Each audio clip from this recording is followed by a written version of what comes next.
Bonjour à tous, aujourd'hui on essaye un véhicule particulièrement accessible puisque c'est la voiture la moins chère du marché. C'est vrai que lors des essais vous êtes pas mal à vous plaindre du prix élevé des voitures, en général au-dessus de 30 000 € et souvent même au-dessus de 50 000 €. Et bien voilà, le mal est réparé avec ce véhicule qui démarre à 11 490 € que vous connaissez évidemment. C'est la Dacia Sandero. La Dacia Sandero dans cette version SCE 65. La Sandero, c'est la voiture la plus vendue en Europe. C'est aussi la voiture la plus vendue en France. Et comme je vous l'ai dit, c'est le véhicule le moins cher du marché. Il a subi un petit lifting. Et au final, on se demande, est-ce que ça vaut vraiment le coup de dépenser aussi peu? La Sandero, c'est une berline polyvalente assez compacte, 4,09 m de long. Elle a subi, comme je vous l'ai dit, un petit lifting, en particulier la face avant avec le nouveau logo Dacia. Bon, on aime ou on n'aime pas.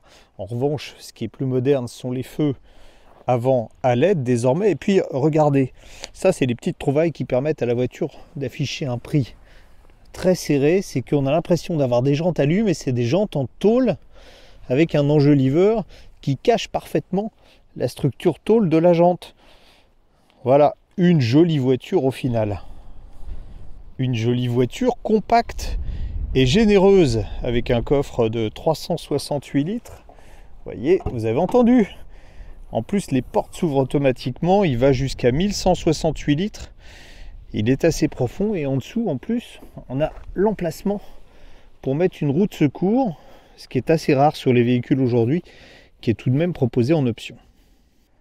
Pour ceux qui ne sont jamais montés dans une Sandero, bien à l'arrière, il y a de la place, c'est simple, mais de bonne facture. On voyagera sans problème à 4 et voire même 5 personnes. Qu'est-ce qu'on a pour 11 490 €? La réponse, c'est ça. C'est une belle présentation de la planche de bord, des matériaux certes basiques, mais une finition qui est tout à fait correcte, qui a même une petite touche de chic avec ce revêtement en tissu là, qui est souple. L'équipement n'a rien d'indigent sur la version de base.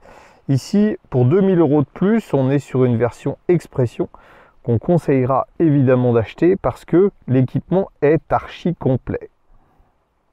Certes, le tableau de bord, comme vous le voyez, est classique, mais pour 13 490 €, on a quand même des glaces électriques avant-arrière, comme vous pouvez le voir, des rétroviseurs électrique, on a un volant multifonction avec des aides à la conduite, régulateur de vitesse. On a ici la commande de l'infodivertissement, une commande pour la radio qui se trouve là, et puis un système de climatisation automatique. Et oui, tout ça pour 13 490 €. Et cerise sur le gâteau, vous l'aviez vu passer tout à l'heure, un écran multimédia. Alors là, on a l'option navigation qui est proposée, mais sinon, ça fonctionne avec un smartphone et ça fonctionne très bien. Écran 8 pouces tactile, tout ce qu'il y a de plus moderne, avec sur notre véhicule pour 400 €, l'option navigation qui n'est pas indispensable, comme je vous l'ai dit juste avant. Côté équipement, on a aussi l'allumage des feux automatiques, et puis vous voyez, les essuie-glaces également automatiques. À l'heure de l'hybridation et des moteurs turbo, eh bien cette Sandero de base a su rester simple. Le moteur, c'est ça. Et oui, il est tout petit, seulement 3 cylindres. Un petit moteur essence 999 cm3 quand même, avec 4 soupapes par cylindre, qui développe sans turbo 65 chevaux et 95 Nm de couple. Le châssis de la Sandero, c'est celui de la Clio 5. Un châssis qui a fait référence pendant de nombreuses années en termes de rapport confort, tenue de route. Évidemment, cette Dacia ne déroge pas à la règle, c'est sa première qualité. Elle est extrêmement confortable, tout en préservant quand même une tenue de route extrêmement saine. À la limite, on aurait aimé une assise de siège peut-être un peu plus souple, mais franchement, c'est vraiment très confortable. Et sur des petites routes comme celle-là, avec un revêtement qui n'est pas forcément très lisse, eh bien on a l'impression non pas d'être sur un tapis volant, mais dans une voiture extrêmement moderne.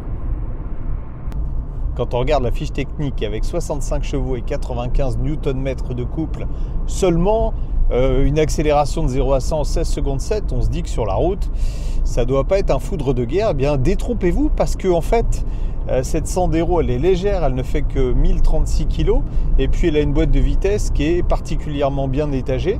Donc au final, sur réseau secondaire comme ici, elle s'en tire plutôt pas mal. Bon, certes, vous voyez, là j'accélère à fond.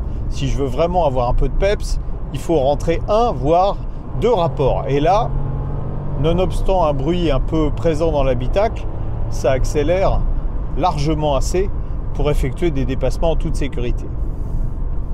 Le seul moment où la mécanique va manquer un peu de souffle, c'est dans les côtes, comme ici, mais bon, il suffit de rester sur un rapport inférieur et ça ne pose pas vraiment de problème.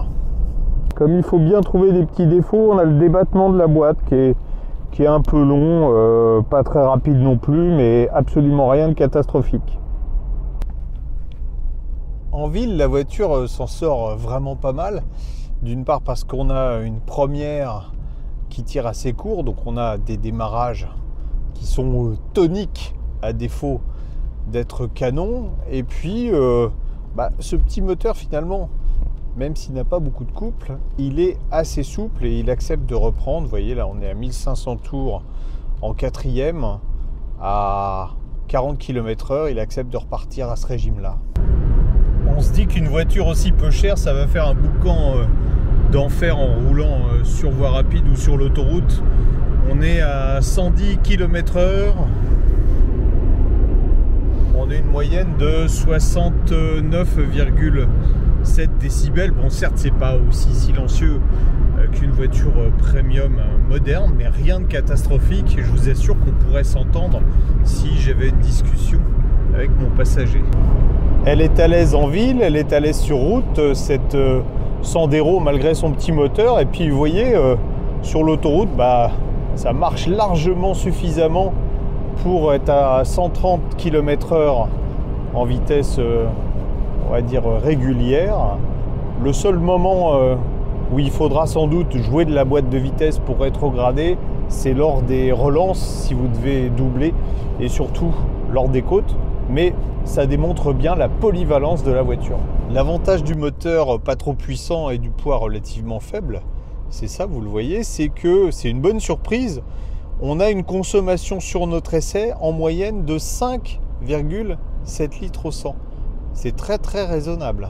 Vous le savez, j'ai essayé des milliers de voitures dans ma carrière, mais c'est pas pour autant que je suis blasé, ni pour autant que j'ai des goûts de luxe, parce que finalement, cette Dacia Sandero SCE 65, eh bien, je trouve que c'est sans doute une des meilleures. Et allez, je vais pousser le bouchon un peu loin, je vais vous dire la meilleure voiture du monde à partir du moment où on tient compte du rapport qualité-prix. Alors certains vont objecter que cette Sandero, elle a beaucoup augmenté.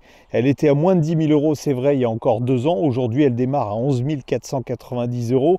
Et pour cette version luxe, avec des grandes guillemets, on dépensera 13 490 €. Mais franchement, une voiture confortable, économique à l'usage, qui vous offre une garantie en plus de 3 ans ou 100 000 km à ce tarif, pour paraphraser une vieille pub, on va dire qu'il faudrait être fou pour dépenser plus.